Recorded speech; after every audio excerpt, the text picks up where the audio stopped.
রাশি অনুযায়ী 2026 সাল আমাদের কিরকম হতে চলেছে সেই বিষয়ে আজকে আমি আলোচনা করব আপনাদের সঙ্গে।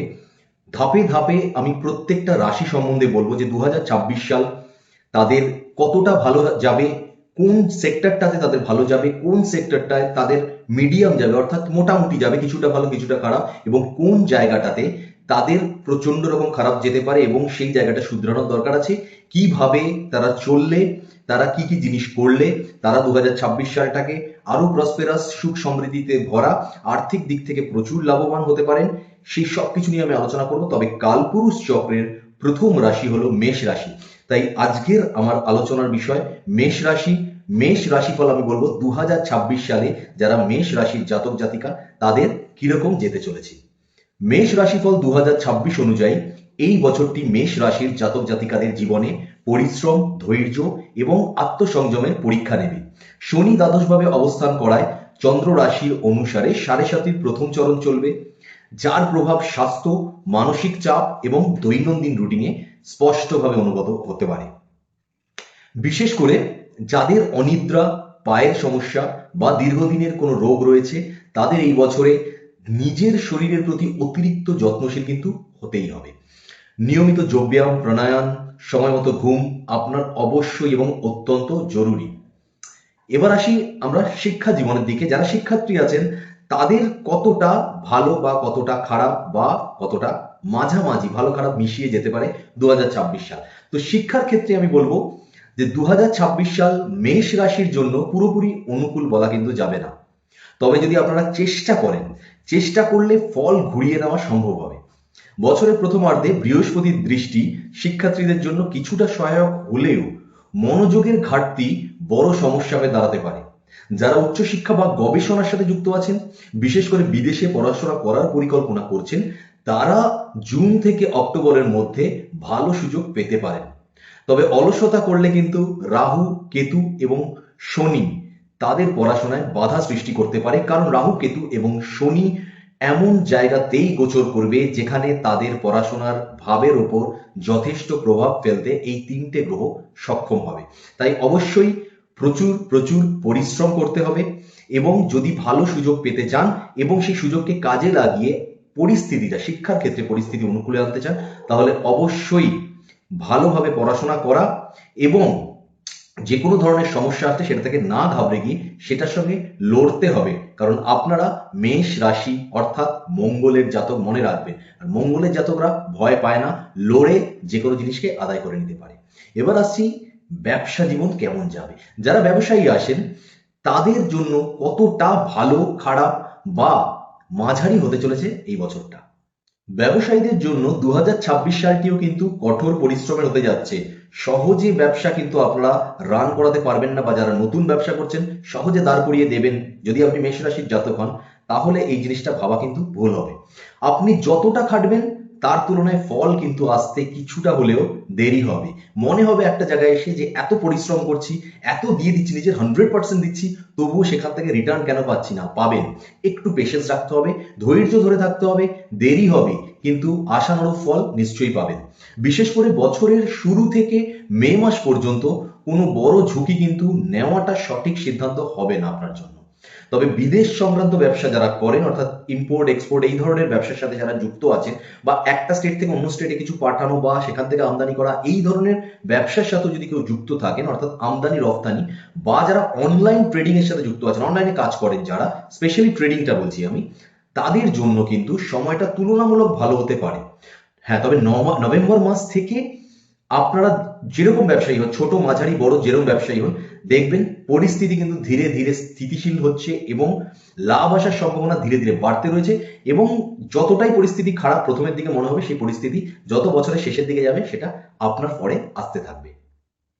এরপরে আসি চাকরি জীবনের দিকে। যারা চাকরিজীবী, ব্যবসা করেন না, চাকরি করেন, সেটা প্রাইভেট সেক্টরে হতে পারে, গভর্নমেন্ট সেক্টরে হতে পারে, যারা চাকরি করেন তাদের কিরকম যেতে চলেছে 2026? ভালো যাবে না খারাপ যাবে? তো চাকরিজীবী মেষ রাশির জাতক জাতিকাদের জন্য এই বছরটি গড় ফল দেবে, অর্থাৎ খুব ভালো আমি তো বলবো না, তবে খুব যে খারাপ দেবে সেরকমও নয়। হ্যাঁ, এই ক্ষেত্রে আমি একটা জিনিস অবশ্যই বলতে পারি যে আপনাদেরকে দেখতে হবে মেষ রাশির জাতক তো আপনারা অবশ্যই, কিন্তু তার সাথে আপনাদের যে হরোস্কোপ আছে সেখানে কোন ভাবে কোন গ্রহ আছে এবং কোন গ্রহ আপনার যে এই কর্মজীবন প্রফেশনাল সাইড, বা আমি স্পেশালি বলে দিতে চাই হরোস্কোপের 10th হাউস যেটা দশম ঘরটাকে কতটা প্রভাবিত করছে, খারাপ বা ভালো ফল দিচ্ছে তার উপর অনেকটা ডিপেন্ড করবে। তবে অ্যাজ আ হোল বলা যেতে পারে যে আপনাদের কিন্তু খুব খারাপ না হলেও খুব ভালো একদম এক্সপেক্ট করে নেমে পড়বেন না।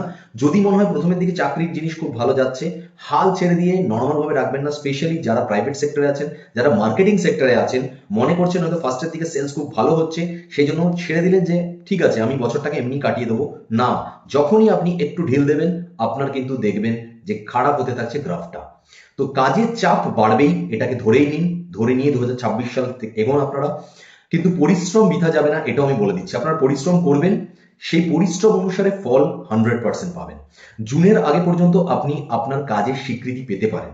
তবে জুন থেকে কিন্তু অক্টোবরের মধ্যে কাজের প্রেশার যেরকম বাড়বে সেরকম মানসিক চাপও বাড়তে চলেছে।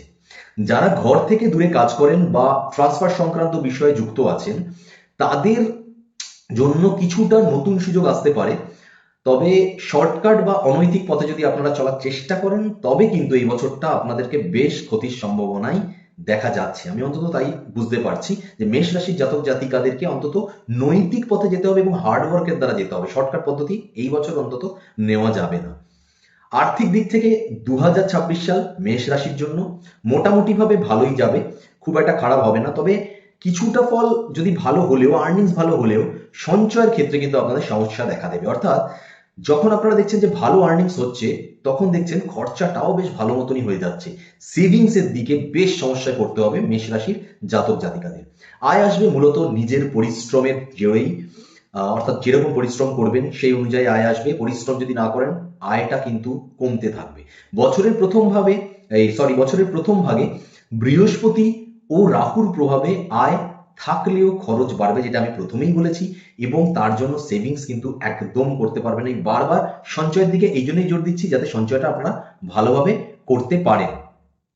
এবার যদি আমি একটু বড়সড় ব্যাপারের দিকে যাই, যারা ছোটখাটো নয় বড়সড় ব্যাপার, অর্থাৎ রিয়েল এস্টেট বা বড়সড় কোনো বিনিয়োগ করেন, যেখানে সেই বিনিয়োগটা আপনাদের শেয়ার মার্কেটের ক্ষেত্রেও হতে পারে, সেই বিনিয়োগটা আপনাদের অন্যান্য যে কোনো জায়গায় হতে পারে যেখানে আপনারা বড় লামসাম অ্যামাউন্ট দেন এবং সেখান থেকে একটা বড় মুনাফা লাভের চেষ্টা করেন বা আশা করছেন, সেই রিয়েল এস্টেট বা বড় বিনিয়োগের ক্ষেত্রে কিন্তু আমি বারবার বলে রাখছি প্রথম থেকেই যে যে কোনো বড় সিদ্ধান্ত নেওয়ার ক্ষেত্রে খুব ভেবেচিন্তেই সিদ্ধান্ত নেবেন, কারণ এইটা যে কোনো সময় আপনাকে ডুবিয়ে দিতে পারে। নভেম্বর ডিসেম্বরের দিকে আপনার আর্থিক স্থিতি কিছুটা উন্নত হতে থাকবে, কিন্তু নভেম্বরের আগে পর্যন্ত, অর্থাৎ আমি বলবো মিনিমাম 8 থেকে 10 মাসের পর্যন্ত, ঠিক আছে, আপনারা বড় ঝুঁকি নেবেন না। ছোট ছোট ঝুঁকিতে কাজ করুন, বড় ঝুঁকি নেবেন না। নভেম্বর থেকে স্থিতি যথেষ্ট আপনাদের দিকে পজিটিভ কাজ করবে। এবার যেটাতে আসি সেটা হচ্ছে প্রেম জীবন বা বিবাহিত জীবন আপনাদের কিরকম যেতে পারে মেষ রাশির জাতক জাতিকাদের জন্য। তো প্রেম জীবনের ক্ষেত্রে যদি আমি বলি, প্রেম জীবনে মেষ রাশির জাতক জাতিকারা মিশ্র অভিজ্ঞতার মুখোমুখি হবেন। কেতুর প্রভাবটা খুব বেশি আপনাদের প্রেম জীবনে পড়বে এবার। তো কেতুর প্রভাবে ভুল বোঝাবুঝি তৈরি হতে পারে, তবে সততা বিশ্বাস যদি আপনারা বজায় রাখেন তাহলে কিন্তু সম্পর্ক ভাঙবে না। ঝগড়া ঝামেলা টুকটাক হতে পারে, সেটা যে কোনো সম্পর্কের ক্ষেত্রে আমি বলছি, সেটা আপনার হাজবেন্ড ওয়াইফ হোক বা আপনার প্রেমিক প্রেমিকা হোক, সম্পর্কের মধ্যে একটু ঝগড়া ঝামেলা হওয়ার প্রচন্ড চান্সেস আছে, তবুও সম্পর্ক ভাঙবে না যদি আপনি লয়াল থাকেন বা আপনার পার্টনার আপনার প্রতি লয়াল থাকে। বছরের শেষ দিকে প্রেম জীবনে স্বস্তি ও স্থিতি ফিরতে পারে। যারা সম্পর্ককে গুরুত্ব দেন তাদের জন্য সময়টা ধীরে ধীরে অবশ্যই অনুকূল হবে, অর্থাৎ আপনাকে একটু কেয়ারিং হতে হবে, তার সঙ্গে অবভিয়াসলি আপনার যে পার্টনার আছে তাকেও আপনার প্রতি কেয়ারিং হতে হবে। তবেই গিয়ে কিন্তু আপনাদের সম্পর্কটা বেশ মজবুত হবে এই বছরটা শেষ হতে হতে। কারণ আমরা একটা জিনিস জানি, যেই জিনিসটাকে বেশি ঘষা হয়, অর্থাৎ একটা লোহাকে যদি বেশি ঘষা হয় সেই লোহাটাই কিন্তু একসময় গিয়ে ছুরি তৈরি হয়ে যায়, অর্থাৎ বুঝতে পারছেন ধার তার অনেক বেশি হয়ে যায়। সেরকমই আপনাদের সম্পর্ক এই বছর একটু পরীক্ষার মধ্যে দিয়ে যাবে, কিন্তু আলটিমেটলি যদি আপনারা লয়াল থাকেন, কেয়ারিং হন, তাহলে অবশ্যই এই বছরের শেষে আপনাদেরই জয় হবে, অ্যাটলিস্ট প্রেম জীবনের ক্ষেত্রে। বিবাহযোগ্যদের জন্য আমি বলবো 2026 সালটা মোটের উপর বেশ ভালো, অর্থাৎ যারা বিয়ে করতে চাইছেন তাদের কথা বলছি। বছরের শুরু থেকে জুন পর্যন্ত, আবার নভেম্বর ডিসেম্বরের দিকে, অর্থাৎ জুনের থেকে আপনি অক্টোবর পর্যন্ত, জুলাই থেকে জুলাই অগস্ট সেপ্টেম্বর অক্টোবর, এই 4টে মাস যদি আমি বাদ দিই, বাকি টোটাল বছরটা বিয়ের যোগ প্রবল রয়েছে মেষ রাশিদের জন্য। তো বিয়ের চেষ্টা চালিয়ে যেতে পারেন। তবে এই যে 4টে মাস আমি বললাম সেই 4টে মাসেও যে হবে না তা নয়, কারণ বিয়ের জায়গাটা কিন্তু বেশ ভালো দেখা যাচ্ছে আপনাদের ক্ষেত্রে। দাম্পত্য জীবনে ছোটখাটো মতভেদ হলেও পারস্পরিক বোঝাপড়া থাকলে সম্পর্ক ঠিক মজবুত হয়ে যাবে। পারিবারিক জীবনে কিছুটা সংযম প্রয়োজন। কথাবার্তায় নম্রতা ভদ্রতা অবশ্যই আপনাদের এবছর বজায় রাখতে হবে। মাথা গরম হলেও কিছুক্ষণ সময় দিন নিজেকে, শান্ত হন। দেখবেন আপনারা আপনাদের যে কথা সেই কথায় অবশ্যই একটা মাধুর্য আনতে পারছেন। আদারওয়াইজ কিন্তু শুধুমাত্র ঘরে বলবো না আমি, ঘরে বাইরে সব জায়গায় আপনাদের সঙ্গে বাক বিতণ্ডা এবং ঝগড়া ঝামেলা বিভিন্ন ব্যক্তিদের লেগে যাওয়ার প্রচন্ড রকম চান্সেস আছে এই বছরে। তো কথাবার্তা অবশ্যই বুঝে শুনে চলবেন এবং কথাবার্তায় নম্রতা বজায় রাখলে অনেক সমস্যাকে আপনি এড়িয়ে যেতে পারবেন।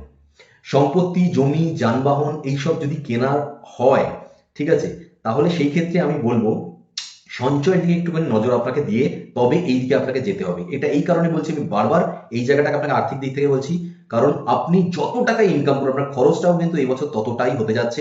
সঞ্চয় হওয়া খুব টাফ ব্যাপার এবং যে কোনো জিনিস কেনার ক্ষেত্রে আপনাদের একটা ঝোঁক অটোমেটিক বাড়বে।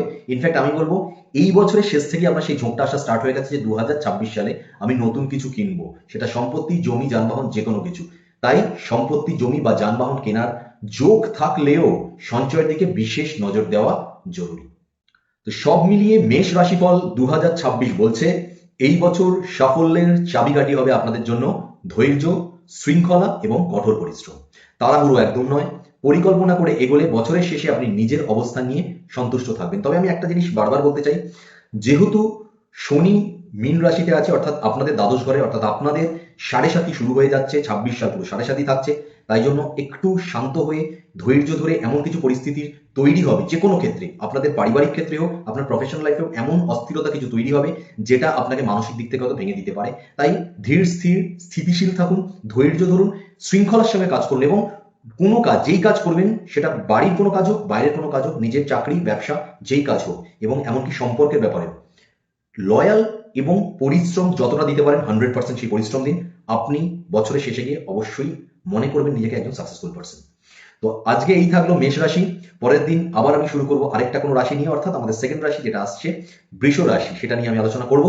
তো যারা যারা আশা করছি মেষ রাশির জাতক জাতিকা আছেন অনেকটা বুঝে গেছেন 2026 সাল কিরকম যাবে। আমি চেষ্টা করব যে নিউমারোলজিক্যালিও অর্থাৎ নাম্বার দিয়েও কিভাবে আপনাদেরকে বোঝানো যেতে পারে যে আপনাদের সালটা কিরকম যেতে যাচ্ছে, পার্সোনাল ইয়ার দিয়েও বোঝানোর চেষ্টা করব।